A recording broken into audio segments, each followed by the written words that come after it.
Bonjour à toutes et à tous, mon nom est François Parlant et aujourd'hui je vous montre comment créer dans une page Moodle une chronologie qui va permettre aux étudiants de voir un petit peu quel est le programme et bien sûr les gens peuvent cliquer sur chacun des éléments pour avoir une petite description.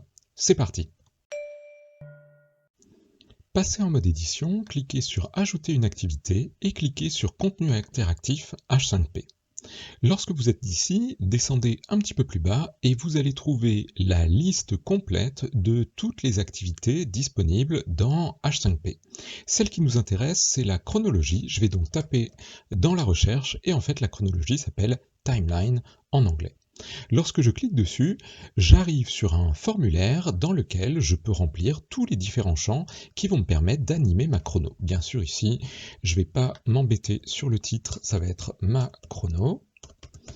Ensuite, le titre, ça pourrait être par exemple intro, et vous avez la possibilité d'ajouter du texte avec des listes à puces et ce que vous voulez, de manière à animer les choses. Ici, blablabla. Bla. Bref, vous avez la possibilité de zoomer et dézoomer, mais je ne l'ai jamais essayé, et vous pouvez bien sûr ajouter une image d'arrière-plan, c'est ce que j'ai fait avec un fond bleu.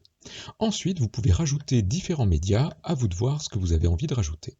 Et maintenant, commencent les différents éléments que l'on va trouver en bas de votre chronologie, les différentes dates. Ici, le premier item, vous devez mettre la date. Attention, vous voyez que le format de date est un petit peu différent de ce que l'on a l'habitude de mettre, donc mettez bien l'année en premier, le mois et le jour ensuite, et séparés par des virgules. Vous pouvez bien sûr ensuite mettre votre titre, mettre votre texte, etc. et rajouter un item pour avoir une deuxième chose. Ce qu'il est important de noter, c'est que dans chaque item, vous avez des étiquettes. Les étiquettes, c'est ce qu'on va trouver en début de ligne de notre chronologie. Vous pouvez donc avoir des éléments qui ont plusieurs fois le même nom. Ensuite, vous avez la possibilité de créer des périodes, mais je vous avoue, j'ai jamais essayé, donc c'est à vous d'explorer cette partie-là. Reprenons notre exemple initial. Nous avons différentes lignes ici. On ne les voit peut-être pas très bien, mais nous avons certification, cours et cours en ligne. Et sur chacune de ces lignes, il y a plusieurs activités qui apparaissent. Regardons comment c'est fait dans les paramètres. J'ai donc mon parcours qui est le titre initial, l'explication qui apparaîtra dans la ligne bleue en haut, et bien sûr l'arrière-plan qui va servir à toutes mes diapos. Et ensuite, je démarre avec les différents éléments qui vont être présentés dans la chronologie.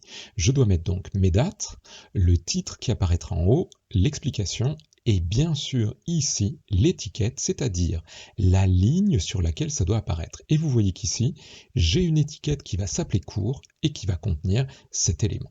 Et bien sûr, je peux en avoir d'autres. Ici, je vais avoir un élément qui sera rattaché à la ligne cours en ligne.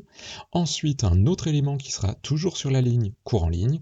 Et c'est à moi de gérer les dates de début et dates de fin pour que les choses ne se confrontent pas trop. Une fois que vous avez terminé vos paramétrages, vous pouvez faire enregistrer et revenir au cours si vous avez envie, ou enregistrer et afficher, ce qui est encore mieux pour voir ce que vous avez fait. Personnellement, si j'étais vous, je ne resterai pas 2 heures sans avoir fait enregistrer. Je vous invite à faire quelques ajouts d'items, enregistrer, afficher et revenir, de manière à ne pas tout perdre si jamais il y a une coupure de courant, la fin d'un cookie ou je ne sais quoi, qui fait que vous êtes déconnecté et qu'il y a tout à refaire. Le problème des contenus H5P, c'est qu'ils ne sont pas immédiatement visibles. C'est-à-dire que dans votre page, ça va être un truc moche comme ça, et il faudra que les étudiants cliquent dessus pour voir à quoi ressemble votre chronologie. Bon, c'est un petit peu dommage. La bonne nouvelle, c'est que juste en dessous, vous avez la possibilité de cliquer sur embarquer pour obtenir le code que vous allez pouvoir insérer directement dans une étiquette. Cliquons dessus, récupérons le code. Alors évidemment, vous pouvez aller dans les paramètres avancés si vous avez envie de voir les autres petits codes qui peuvent servir, et une fois que vous avez ça, on peut le mettre dans une étiquette. Regardons ce que ça donne. Dans votre page de cours, passez en mode édition, cliquez sur Ajouter une ressource et descendez pour cliquer sur une étiquette. Une fois que vous êtes là, cliquez sur la petite flèche pour afficher toutes les icônes et cliquez sur le HTML de manière à rentrer dans le code. Vous pouvez supprimer tout ce qui est là et vous collez le code pour le H5P. Vous pouvez cliquer sur Enregistrer et revenir au cours et instantanément, vous avez votre chronologie en direct dans votre page. Si vous avez besoin de sauvegarder ou de transporter d'un cours ou d'une plateforme à une autre votre H5P, vous pouvez cliquer en bas sur Réutiliser et télécharger le H5P. À l'endroit où vous voulez insérer votre H5P, vous pourrez donc cliquer sur Ajouter une ressource, H5P contenu interactif, et ici vous pouvez téléverser, c'est-à-dire déposer le H5P que vous avez téléchargé par ailleurs. Deux choses à noter. 1. Vous trouverez plein d'exemples sur le site h5p.org. N'hésitez pas à aller voir ce qui existe. La deuxième chose, c'est que lorsque vous êtes dans Créer une activité, vous voyez que vous n'avez peut-être pas le même nombre d'activités que moi.